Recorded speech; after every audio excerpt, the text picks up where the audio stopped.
The access to fresh water here is unbelievable. On the continent of Africa, they only have 9% of the world's fresh water. This is why most of them are malnutrition or malnourished, excuse me. It's not because of they're not getting enough help. No, they're getting the most help out of every single continent in the entire world. They are number one when it comes to foreign aid, right? So it's not because they're not getting help. They're literally the biggest charity case in the world, right? The world is donating to the continent of Africa, yet the continent's still not built up. They're still having water problems. They're still having food problems. They're still having electricity problems, right? It's because that land is not the motherland. That land is actually the most malnourished land in all of the world, okay? That's why everybody flocks to America, bro. You notice everybody vacations everywhere in the world except Africa, bro. Nobody says, oh, I'm about to go vacation in Africa. All right, I understand they got the year of repatriation, all of that great stuff, trying to get all of us back to Africa. We're not from Africa. We are the American Indians, the copper-colored Americans, the top Americans who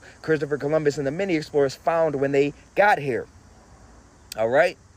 This is our stuff. This is our land. This is our history. This is our culture. Why do you think the world follows us? Why do you think the world loves our culture? Why do you think the world copies everything we do? Because we are the promised people from the promised land. All right?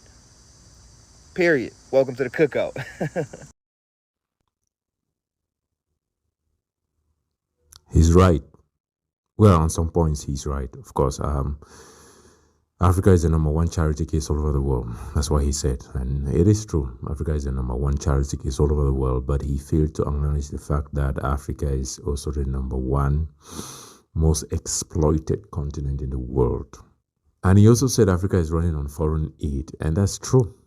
And that's how Africa is very underdeveloped till now. I want to address the whole issue of him identifying as an American. When push comes to shove, you can identify as anything, okay? You can identify as a four-legged penguin. Biology trumps everything. Nature always wins. We can see you're black. That is nature. We can see, literally see you are black. And where else in the world do we have a dominant black race? Africa. It's logical that your heritage comes from Africa, so you can be an American by nationality and an African by ethnicity. You are an African.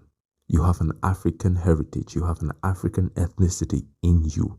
Whether you like it or not, you will always be called African American. Akon, the singer, he puts it perfectly well. I am an African raised in America. Think about it.